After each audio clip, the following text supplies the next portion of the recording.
but grateful to everybody else. We are doing a very special session today titled Selling to the CFO, how to get your leadership, whether it's your CFO or your executive director or your CEO or your board, to support plan giving fundraising, which many of you know is the highest ROI, largest gifts that exist in fundraising. And we are honored, as we are once every 6 months or so, to be joined by the eminent Dr. Russell James. I'll talk more about him in a moment, but those of you that know him know he's great, and those of you that don't will know that soon. Couple of housekeeping notes. This event is CFRA approved for 1 credit. At the end of the session, we're going to drop a survey in the chat, so just make sure to fill that out. And the way this works is CFRE credits are self-reported. So you make a note of all the webinars you've been to, of us or others, and then, excuse me, if CFRE ever audits you, it's not a very scary audit compared to other audits you might get. But if CFRE ever audits you, we'll back you up and we'll make sure that to look it up for you. Here's the agenda, relatively straightforward. But big note here is the recording and the slides will be sent around later today. That won't stop someone from asking in about 10 minutes whether we will send the recording around, but we will still do it. And someone in the chat can help us out if that question gets asked. Quick intros. My name is Patrick. This is what I look like with a larger beard next to my wonderful co-founder, Jenny. We're very lucky to be the co-founders and co-CEOs of FreeWill. Jenny's out in Seattle. I am right now in New York City, where it is sunny and beautiful. And summer is here, and people are very excited about summer being here. Those of you in the North sort of know the feeling where summer shows up and people are just out and excited.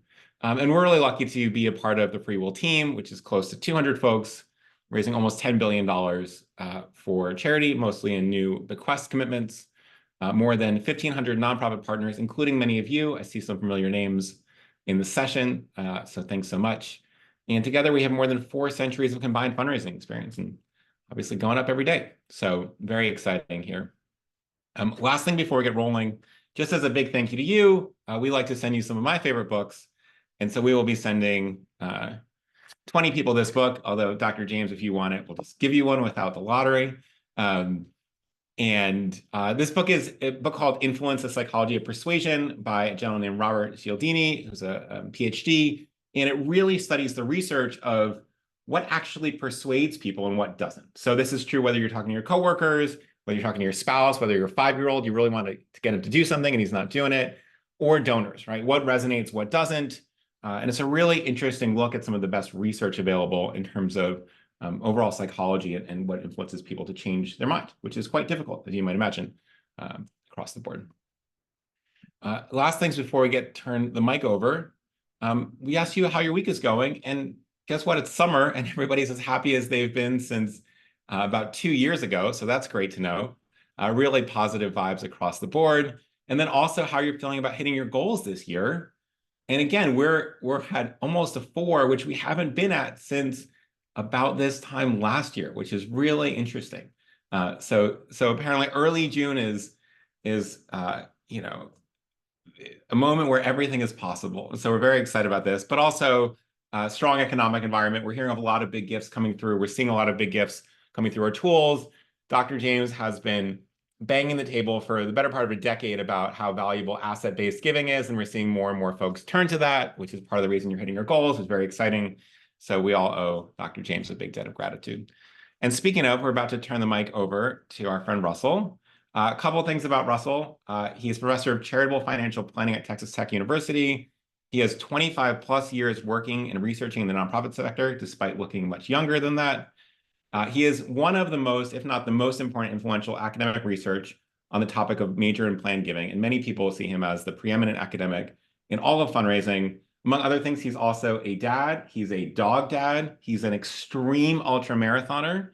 And he's just a gentleman and a scholar. So Russell, I'm going to pause sharing my screen so that you can share yours. And we'll turn the mic over to you. Okay, great. Well, thanks so much. I appreciate the opportunity to be here and to share with you a few ideas about how we can communicate in sharing with the CFO on some of these topics that we might have great interest in, but sometimes others may not be as compelled. So we're going to talk a little bit about how to address that. So, the idea is this. maybe we go to a plan giving conference or even a plan giving webinar like this. Those are great. We can get excited. Other people agree with us. Then we go back to the office, and sometimes budgets get cut, other responsibilities get added, and these great ideas don't ultimately end up being executed. So sometimes before we get really good at selling plan giving to the donors, which of course is really important, sometimes the first thing we've got to do is we've got to sell it to our organization. Now, these decision makers might be a development director, an executive director, maybe board members or others. But I'm going to focus on the toughest customer, and I'll call that the CFO. So here's our target. Target is that risk averse herd animal known as the nonprofit CFO. Now, this guy is not necessarily a fan of planned gift fundraising, right? The reaction is at best lukewarm. Oh, yeah, we'll get to that someday, but we've got pressing, urgent needs. We need dollars in the door. Try to talk to him about legacy giving metrics, and he's like, that's just fundraiser, fantasy land, happy talk. That's not going to help me make payroll this week. You start talking about donors wanting to put instructions with their gifts. Oh, wow. Well, donor restrictions are the devil. Blended gifts and complex instruments, that's just a deeper level of hell. Donors should just write the check and go away. So how do we convince this person about the importance of planned giving? Well, I want to suggest when we do this, we need to start with statistics, which of course I love as a researcher, but we also need to have the right story. And that story is not limited to long-term, maybe someday results. It's also focused on near-term results. So I want to talk about that first. How can we sell planned giving? By talking about near-term results. Now, just as a quick note, before we jump into all of these statistics and stories, I'm going to be highlighting some statistics here from 3 different published law review articles. So this is not just something that somebody put on a slide once. There is actually academic references for these. And of course, I share all of my stuff for free, all my books, articles, slide sets, whatever. Just connect with me on LinkedIn, or if you're not on that, you can send me an email. And so let's dive into some of these concepts and numbers that are important. But before we get to the numbers, let me talk about the story. The story that's important here to understand is the difference between wealth sharing and income sharing, the difference between gifts of assets, which is where wealth is held, and gifts of cash, which is typically in checking accounts where disposable income is held. If you have a donor who already cares about your cause or your organization, the single most powerful transformation you can make with that donor is to get them to start thinking about their wealth as donation relevant, not just their disposable income. This can have a dramatic impact on their philanthropy. For one thing, it changes the reference points for the decision. If I am making a gift of cash, what am I going to compare that to? I'm going to compare it to other things that I spend cash on, what I just spent at Starbucks, other disposable income purchases. If instead I make a gift of wealth, let's say I make a gift of shares of stock, what's my natural comparison point? Well, now that comparison point is my portfolio of stock shares.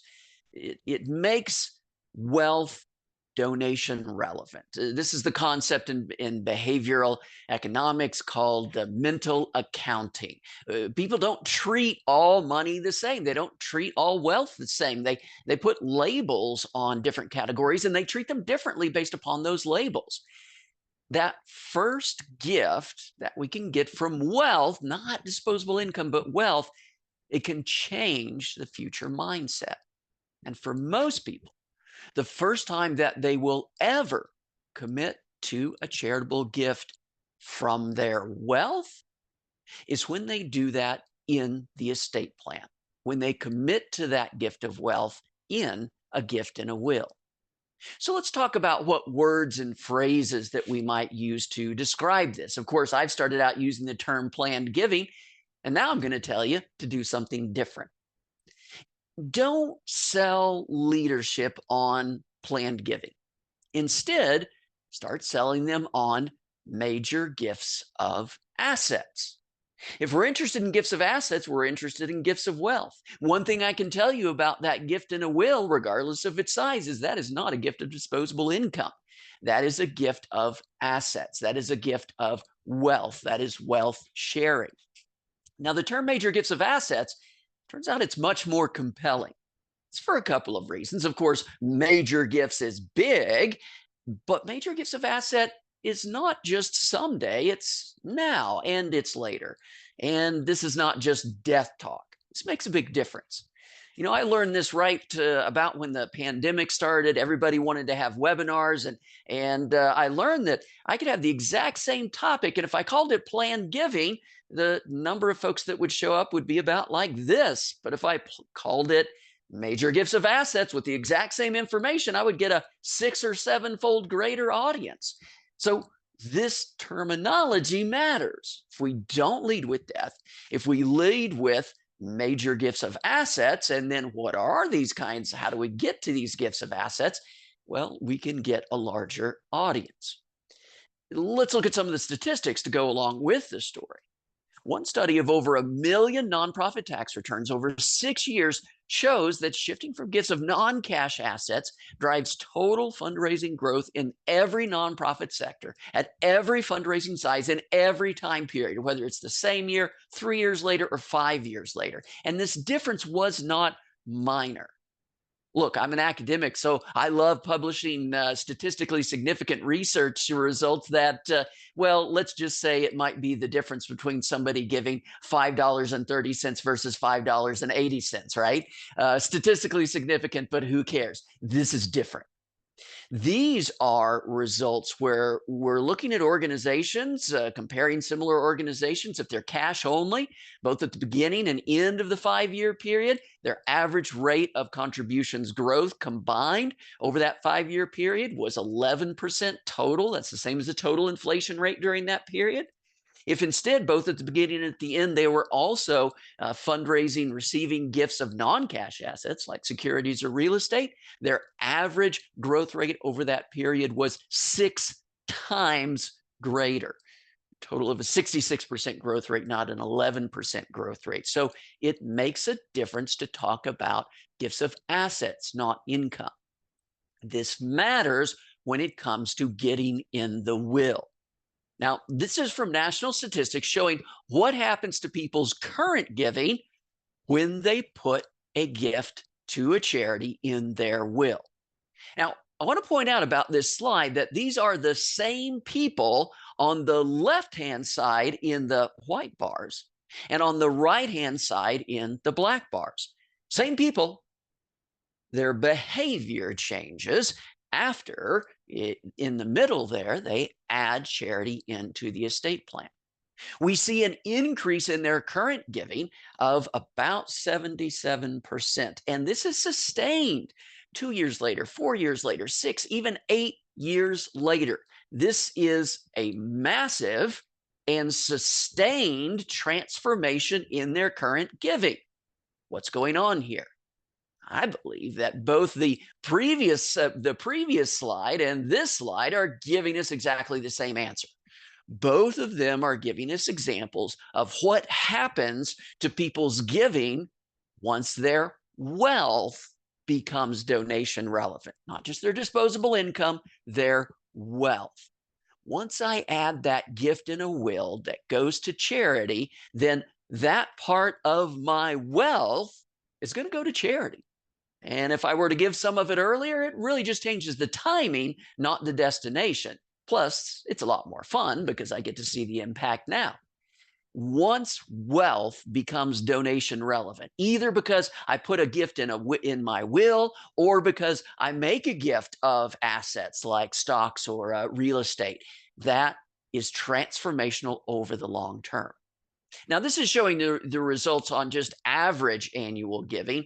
But the results are even more extreme if we look at the likelihood of making very large gifts. And in this case, we're looking at the likelihood that these people would make a gift of $10,000 or more.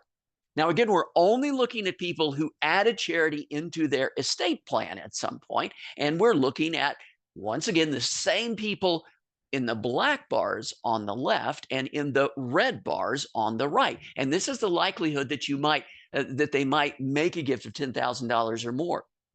And notice, after they add charity into an estate plan, that propensity more than doubles the propensity to make these very large gifts, which of course makes sense because now we've shifted from those gifts of income to gifts of wealth or wealth sharing.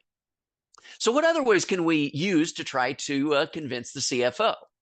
Well, if you want a convincing argument, here's another magical strategy. And that is the message of you're losing to the competition.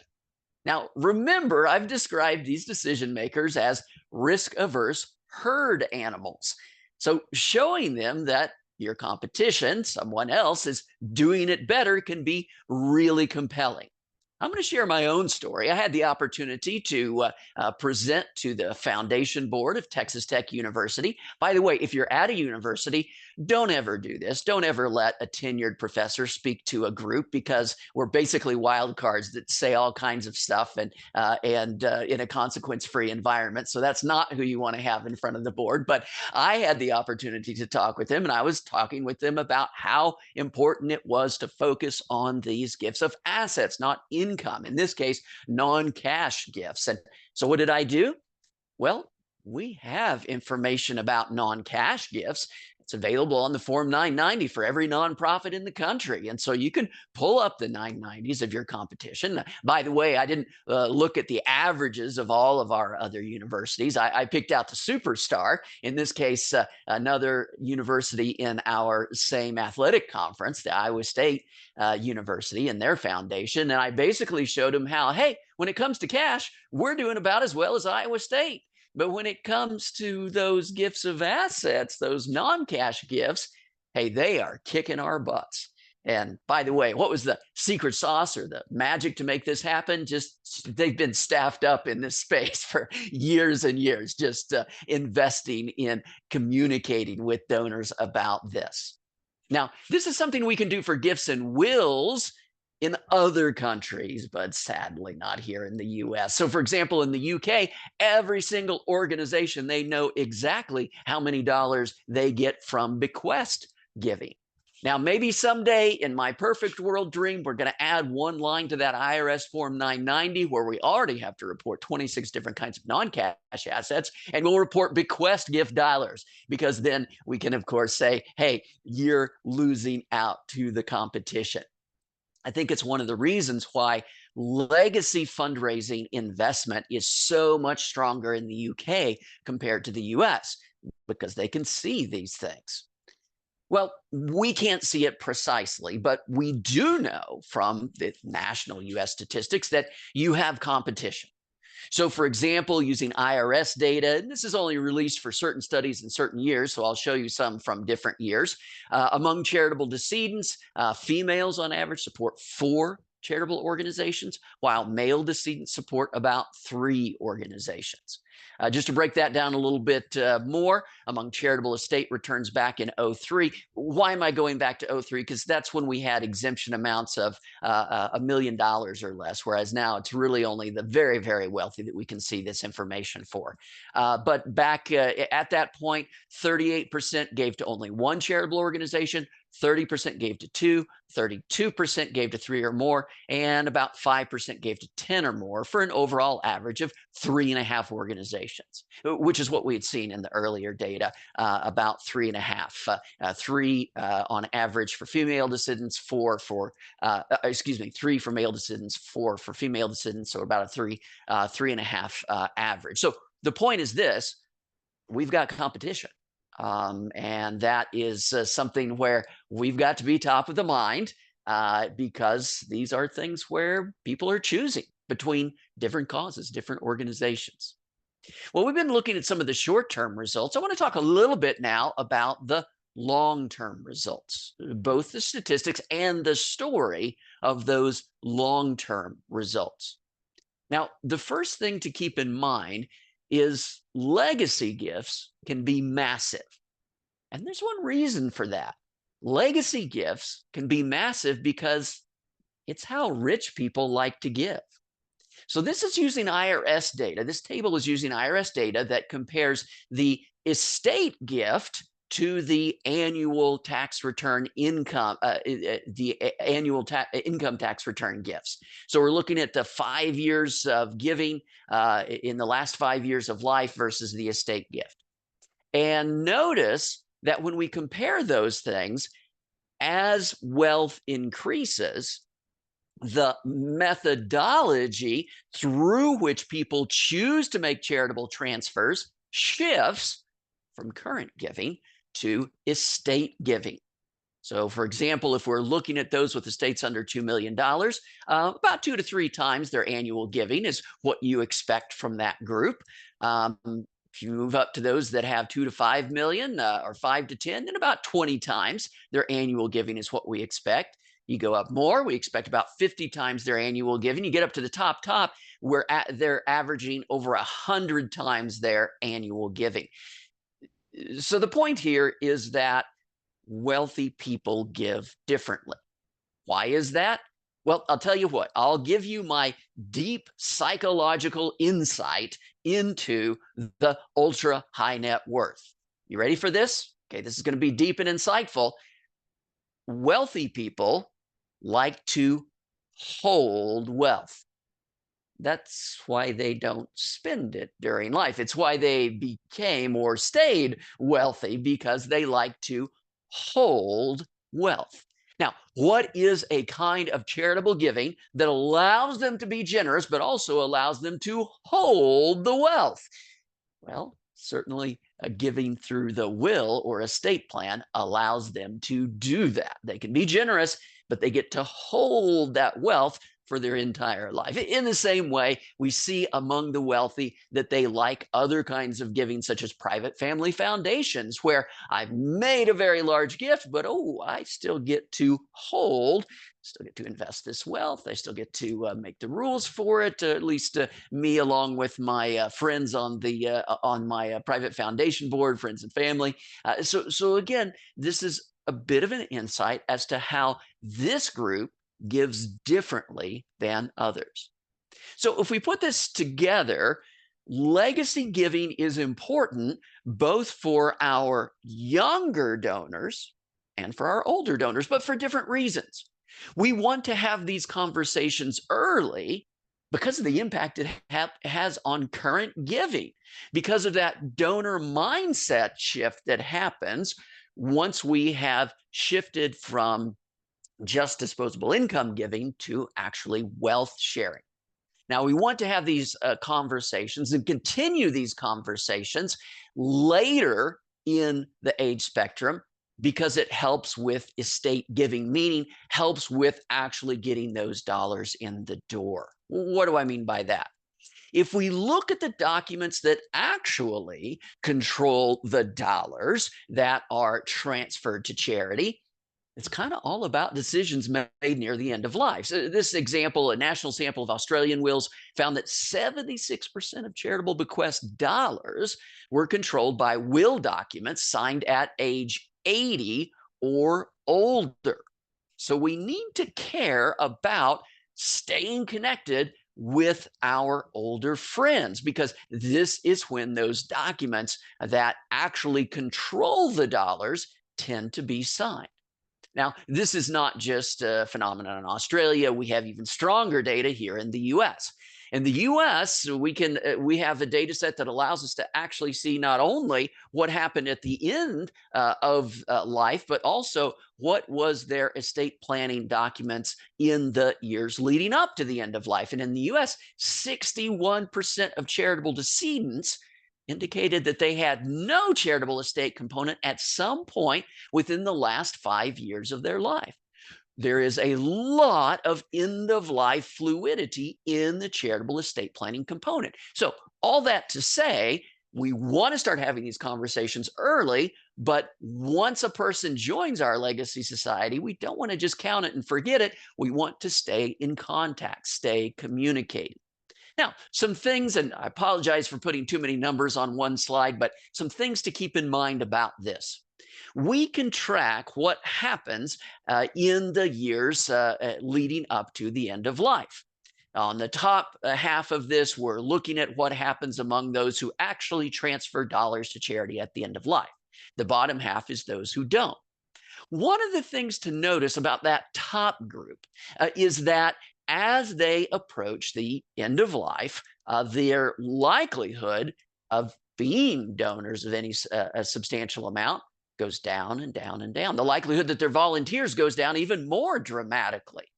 Now, this is important because what it suggests is that as people approach that key final decision-making time period, the last 2 to 5 years of life, the likelihood that they're going to be on your data set as a recent donor or a volunteer goes down and down and down. This is among those who are actually going to transfer dollars to charity at the end of life.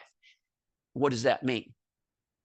It means if your system is set up to communicate with your oldest friends based upon recency of donation, you have a system that is designed precisely to fail.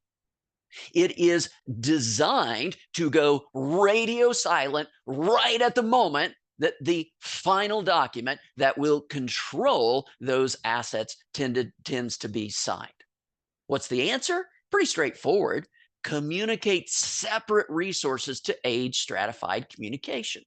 That is, once a donor who has a life history of connections with your organization reaches some magic age, depending upon what your budget is, maybe that's 70, maybe it's 75, maybe it's 80. But once they reach that age, we never stop communicating with them. We always need to stay top of the mind. We need to stay top of the mind because there is so much fluidity in the plan. Sometimes people misunderstand this fluidity. They think, oh, what? They don't like us anymore? Is that the problem? No. You misunderstand how estate planning works. When somebody, I was in practice as an estate planning attorney for many years, and I speak to a lot of estate planning councils, and this is majority practice across estate planning. When somebody comes into my office to do their estate plan, if they happen to bring in their old will document, I'm not going to charge them my hourly rate to read through that old will document. I didn't write it, so it's probably malpractice anyway. And we've got automated systems that are designed to construct a brand new estate plan based upon who are their family, what are their assets, what are their goals. We construct that from the ground up. If you've got this notion from the 18th century that somebody comes in with their will and I get out my quill pen and we start drafting a codicil to that old will document, wrong, wrong, wrong. Don't know if you've heard of it, but there are these things called word processors now where we don't do any of that. Plus adding codicils, that's just inviting a will contest. It's not how it works. So all that to say that if you're not top of the mind, you get left out just because they didn't happen to think of you at that point. There's no automatic carryover from those old documents. And beyond that, people are changing their estate plans every time they, open a IRA. Got to have a beneficiary designation on it, or have a life insurance policy, or open a stock brokerage account and they add a TOD or POD. They may not realize that they're disinheriting the charity from that plan if they just add the kids on that, but they don't include the charitable gift. So all that to say, it's really important to stay top of the mind. And if we go radio silent right at the moment that those final documents are likely to be signed, we're doing it exactly the wrong way. This sometimes brings up the issue of metrics and what are the right metrics for legacy gift fundraising. Well, look, folks, when it comes to metrics, I got to tell you, I'm kind of an agnostic. If you use complete fantasy numbers. Let's count $1 for a 35-year-old at face value right now today. That's fine. If fantasy works, sell fantasy. Why? Because investment in planned giving has the highest ROI by an order of magnitude as compared to almost anything else in fundraising. So if fantasy works, fine, use fantasy metrics. If reality works, sell reality. Now, what would be a realistic discounting approach? Well, I love this one. I call it the double discounting method, and borrowed this from Mick Koster at Carnegie Mellon University. And it basically says, hey, we can use those IRS tables, and we could say if this gift was irrevocable, we would know how much its present value is. And so, for example, let's say we have to discount that by instead of $1, we get 76 cents on the dollar, right? Well, what I suggest, just double that same discounting because it is revocable, not irrevocable. And so instead of 76 cents on the dollar, it's 76% of 76% or 58 cents on the dollar. Now, why would I go through all of that? Number one, I would never share this with the donor. As far as the donor is concerned, everything counts at face value. But for back office purposes, you can use this to create a structure that rewards maintaining those relationships, not just count it and forget it. Let's get them in the legacy society and move on.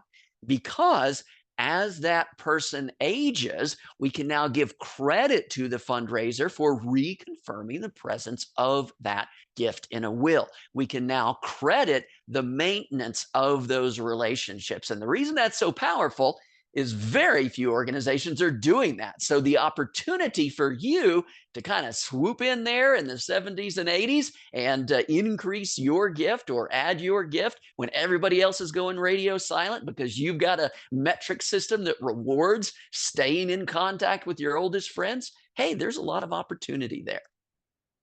Well, let's talk a bit about donor instructions, something that the CFO is going to hate. Here's the reality of the matter. Large gifts come with lots of instructions. It is the instructions that make the gift compelling. It is those instructions that reflect the donor's values, the donor's life story, the donor's identity. This is not a new phenomenon, by the way. Large gifts have always come with lots of instructions. In two studies of wills from the 1800s, charitable bequests were restricted, and only 14% of the small pat on the head cash gifts, but they were restricted in most of the real estate or large cash gifts, 58%. And if they're sharing the entire estate or a big chunk of the entire estate, 70% of those gifts came with restrictions, came with instructions. Nothing new here under the sun. Well, one of the things that we know from experimental research is if you let people put instructions with their gifts, those gifts get bigger. They give more. The instructions make the gift compelling. Now, what is the most extreme version of gift instructions? Well, we see that in planned giving with things like, foundations, funds, and trusts. These entities are pages of detailed instructions that control the gift for decades or even generations in the case of a private family foundation. Now, why am I telling you all of this? Well, when I mention we have competition, the competition is not just the charity next door. The primary competition for dollars from gifts and wills, charitable estate gifts, it's actually the private family foundation. Back when we had those $1 million exemption levels so we could see more people, not like today, a married couple, if they have $26 million, they're not even touched by it. We don't even see them because of our high estate tax exemptions. But back when these exemptions were lower, for those with estates of more than $5 million, the share of charitable dollars going to private family foundations or private foundations in this country was 70% in 04 and 78% in 07. This is really important to keep in mind. Now, not just from a matter of, we could argue about the policy implications of this and state tax policy and all of that. What it means is to understand that the question of what motivates massive gifts of wealth in an estate plan, that question is an answered question. What motivates those major gifts of wealth is exactly the elements of the private family foundation. And whenever we can replicate some of those elements by allowing them to put some instructions with their money, by allowing them to make a gift that has permanence, that lasts for a long time, these are things that will motivate not just a pat on the head estate gift, but the major gift of wealth. This comes to what I suggest as I like to call it the magic follow-up question for estate gifts. Oftentimes, you may have a donor who joins the Legacy Society, and as a fundraiser, what do we want?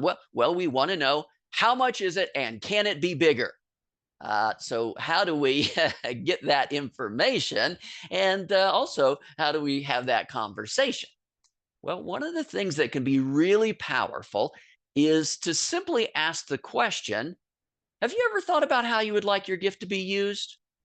Then we can share stories of planned gifts from another donor of a specific size. I'm here at Texas Tech University, so suppose you were an alumnus and you joined our Legacy Society. How might I respond to that? Well, of course, I'm going to start out saying, I just want to say thank you. I mean, to treat us like a family member, that means so much. By the way, have you ever thought about how you would like your gift to be used? Oh, no? Well, the reason I ask, I was working with another donor. You kind of remind me of her. You both care about many of the same causes. And she spent her whole career helping other people get their finances in order. And she recently signed a new will that one day will create a permanent endowed professorship to guarantee that there's always going to be somebody doing research in charitable financial planning. Now, she named that after her mother, who helped get her involved in the field in the beginning. And I didn't know if that sort of thing might be of interest to you for some particular area of research that you would be interested in. Now, those start at about $1.5 million, and I didn't know if so that's a bit more than you were planning to give. Well, a lot of people like to set up permanent scholarship funds. Those start at about $50,000. You can name the kind of, okay, you see where I'm going here, right? What I'm trying to do is to share stories of other people who are like the donor. You remind me of this other donor who have made gifts in their wills that have permanence, that do something specific and visualizable, and also that have a price tag. Why? Because I want to move beyond the pat on the head gift. I want to move beyond the isn't that nice for you people gift. I want to start talking about different gift sizes. And in order to do that, I need to start talking about different gift impact. And that kind of conversation can lead to these much larger gifts. Now, that's important in all areas of fundraising, but when it comes to estate gifts, it's massively important, because if you look at any numbers for almost any organization or any country when it comes to estate gift, the dollars tend to be dominated by the handful of really large charitable investments, those really large gifts. You can think about this for your own organization. Just think for a moment. Would you rather have the 10 largest estate gifts in the history of the organization or everything else? Most places, you'd take the 10 largest ones. So we need to have these conversations to move beyond the pat on the head gift. Also, if you can motivate people for one of these kinds of gifts, they're not going to forget about it, even if they change their estate plan, because that's powerful. It's permanent. It's motivational. It's visualizable.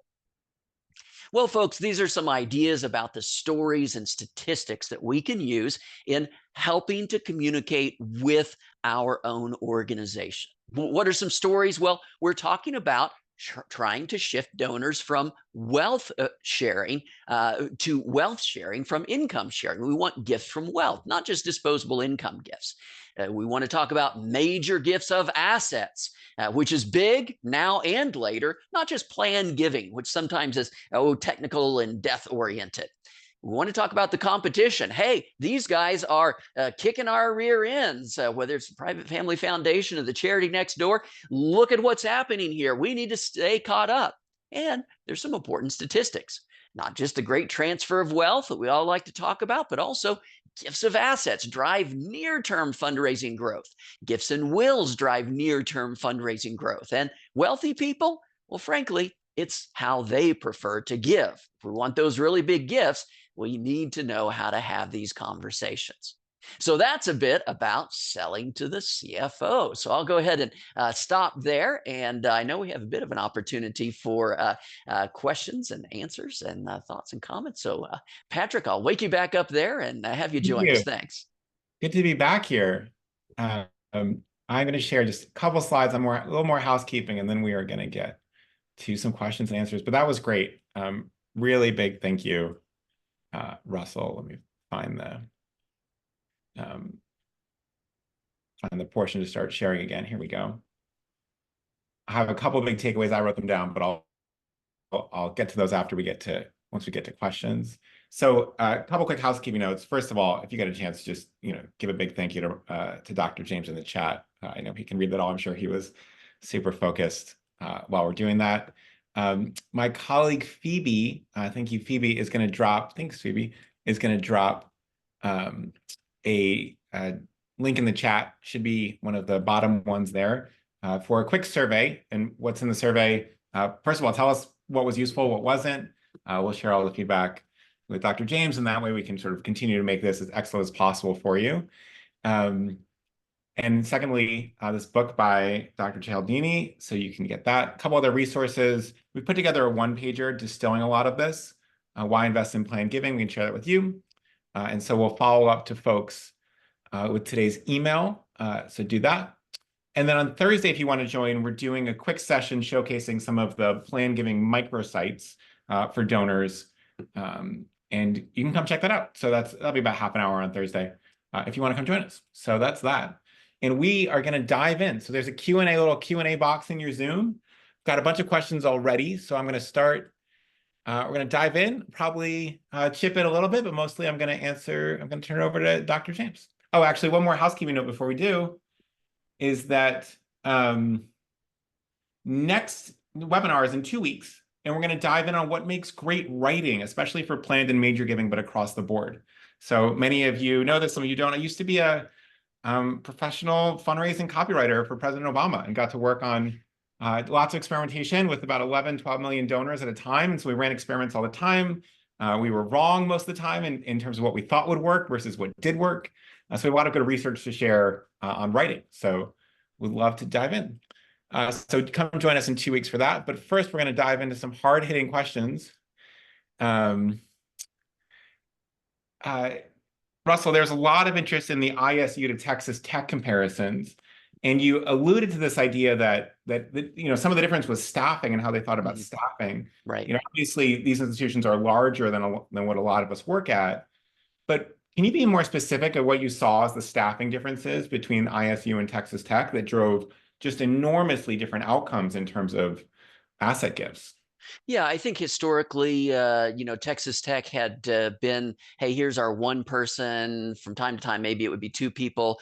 Whereas at ISU, it's more of here's our 6 or 7 people. And also, they had a longer history of focusing on these kinds of things. And if you just looked at their comms, I mean, they were all about we're not just going to tell a donor story. It's going to be a donor story about a gift of real estate, a donor story about a gift of stocks, about gifts of livestock, a gift of, any kinds of these non-cash assets. So it was staffing, but it was also the communications of just, we go beyond donor stories and we move to donor stories of gifts of assets, because those are wealth sharing stories. And that's a different social norm that creates different behavior. Yeah, I think that's a really important point. Just to add to it, it's not the case that you need 50 or 100 people in your fundraising department, which some of these major colleges will have. It's what are we talking about? What are we telling people that other donors like them do? And if you're doing that, you can explain asset-based giving. One of my favorite pieces of research that Dr. James did, or at least talks about, is how asset-based gifts change the anchor point. And one of the interesting dynamics there is they remind people of their wealth generally. And so there's a research done around grocery shopping. And when you reminded people, when they went into the grocery store about their assets, they spent about, 35% more? Is that right? And the Yeah. interesting, So go yeah, ahead. and it's just, and the difference was some people were just asked about what's in your wallet. Do you have any cash, credit cards, whatever? And the other people were asked, do you own any stocks, any bonds, any CDs? That was it. That was the only difference, and it dramatically affect how much money they're going to spend just in the grocery shopping. The impact on grocery store shopping is significant, but when it comes to the impact on being philanthropic, once you feel wealthy, that is massive. In fact, your feeling of being wealthy is actually a stronger statistical indicator than your actual wealth holdings when it comes to philanthropic giving. That's exactly right. And it's the interesting thing is no one was buying their groceries with stocks or bonds. So it sort of triggered this increased spending even when those gifts are not made in assets, which is really interesting. Yes. All right. Shagufa says this is a little off topic, but we've sent out 3 bequest mailings over the past 5 years and have not noticed a rise in bequest notifications. Are there particular tactics for increasing donor engagement beyond direct mail? Yeah. So what I always start with is, and I have to say, Patrick, I used to be in the habit of just immediately giving advice to people, and I've learned to stop doing that. That I've got to start by asking, what number are you trying to move?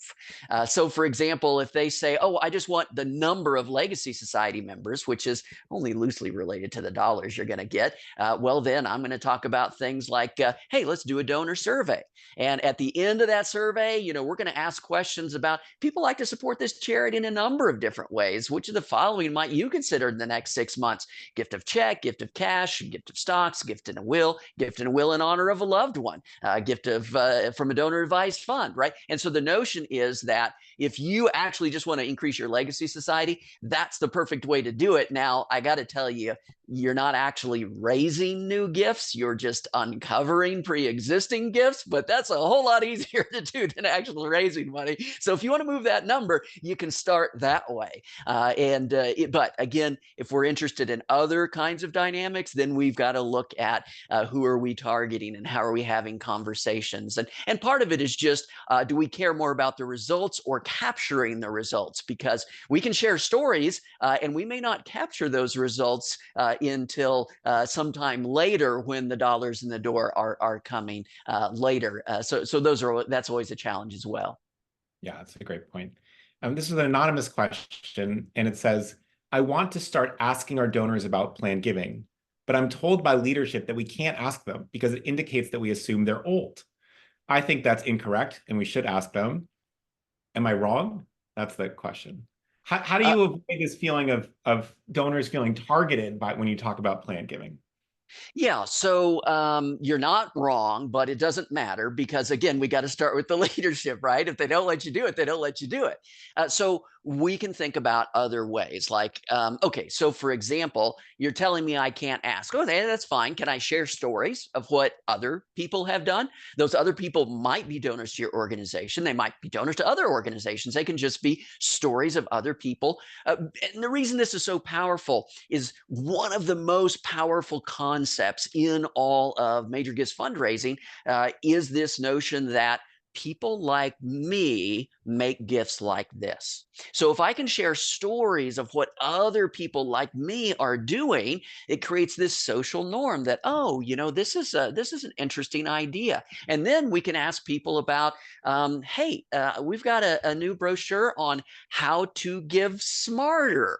Oh, people are really interested in how to give smarter. Now, about half of those things are going to have estate issues related to them. For example, hey, how to give smarter. If you happen to be over 70 and a half, make those gifts directly from your IRA through a QCD. And if you're, and for any age, if you've got money in the IRA, any of that money that goes to family, they got to pay income taxes on it. But any of that you send to the charity, no income taxes on it. Notice we start out how to give smarter, so we're not leading with death, and we end up talking about planned giving, talking about estate planning. So I think that could be a really powerful way without sort of being blunt with an ask if the leadership doesn't like that approach.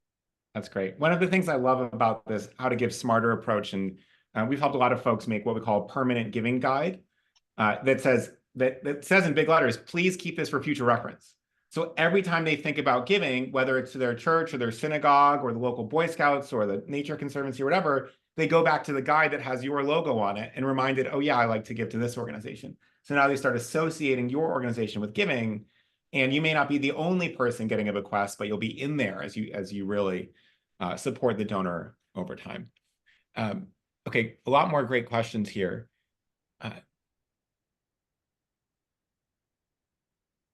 There's a bunch of questions around, you talked about how easy family foundations are and private foundations and how that's sort of taking money away from bequests. And there's some questions about the rise of donor advised funds, which is meant, mirror a lot of behavior of private foundations, but are a little bit easier to set up and more accessible for many people. Do you see private foundations potentially skewing monies away from directly from charity, or is there so much money going in the present that actually the DAF is going to be a bequest gift in itself? Yeah, so certainly we've seen a trend where some of the money that earlier would have gone into a private family foundation is now going into a donor advised fund. In a sense, a donor advised fund is a private foundation substitute. And so that is, so we do see some of that shift. Now, look, frankly, once we get to that ultra high net worth category, it's still private family foundation, because one of the reasons is that I don't have assumed control. I've got actual legal control, and also the stability of the private family foundation legislatively is very strong. Whereas even right now, we're in a big higgledy-piggledy on donor advised funds, and can the advisors use that as AUM or not? Or, so again, there's so much fluidity in that space that again, ultra high net worth category, it's still private family foundation. Mid-level, that money has tended to shift to the DAFs. That's great. There's a question from Andrea about reconfirming legacy commitments. And we talk a lot about the great language when to get a gift or to raise a gift. How do you think about reconfirming or stewarding a gift that maybe you came into a job and you heard that 3 years ago, Patrick or Russell left a gift, but we haven't met, or, there's a lot of work to do there with so much turnover in the nonprofit space. Sure. So, with the reconfirming, I want to do that through the instrument of expressing appreciation. Patrick, here I have in my notes that you included us as one of the recipients in your will. I mean, you're treating us like a family member. I'm just so honored by that. Now, I know this is kind of old information. Is that still the situation that you've got in your estate plan today? Right. So, I'm sort of administratively confirming, but as a beginning of expressing appreciation for that gift, as a kind of lead into the administrative checkbox. Yes, we're reconfirming it. That's great. I love the idea of leading with gratitude. We just have about 2 more minutes. I guess my last question is, what are you working on these days? What are you researching? What are the big questions you're thinking about, whether in planned giving or elsewhere?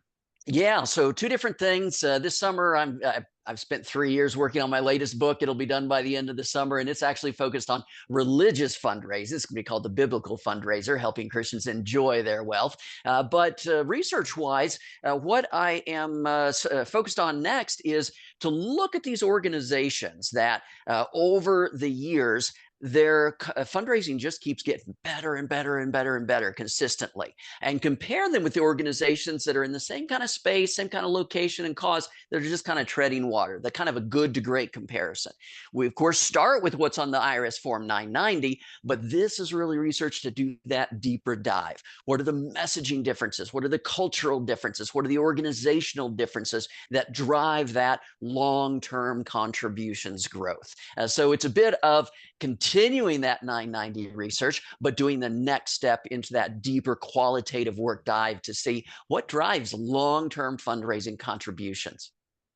That's great. And those of you that might not have gotten the reference, there's a great book by a gentleman named Jim Collins called Good to Great, which really took this approach at businesses. A lot, especially publicly traded businesses, you can tell how valuable they are over time and not. And there's huge gaps between the folks that are really successful and not.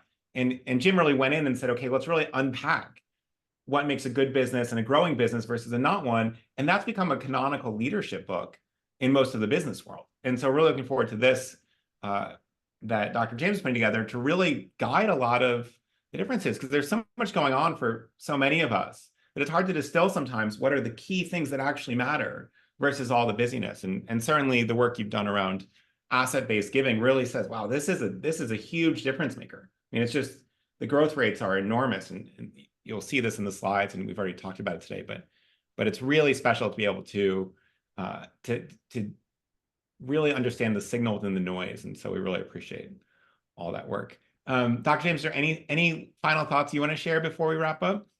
Nope, just great to be with you today and sharing the information, and really appreciate all the work that everybody's out there doing, making an impact. And that's why I'm always happy to share. If you connect with me on LinkedIn, I share all of my stuff for free. I'll give you an inappropriately long response that connects to all my books, slides, videos, all that sort of thing. Because if it just sits on my shelf back here, it doesn't do any good. So happy to help anytime I can. That's great. Well, just to wrap up, a huge thank you to Dr. James for making time. I mean, small thank you for joining us for an hour. Really big thank you for dedicating your life to make our sector so wonderful, so much more productive and wonderful. And a big thank you to folks who joined us for an hour, really pushing your own careers forward, your organizations forward. And, I think so much of fundraising is wonderful for the impact it has, but you're also helping all these individuals connect with their purpose. And we know from other research that people who give are happier, often healthier individuals. And you're really doing good at both ends of that. So big thank you to everybody. Happy summer. Hope you're enjoying it. And we will see you all in Thursday for some of you that want to join the Plan Giving microsite session, and in 2 weeks for those of you that want to do a deep dive on the research around effective writing. So thanks again. Thank you, Dr. James. Have a wonderful week, and talk to everybody pretty soon.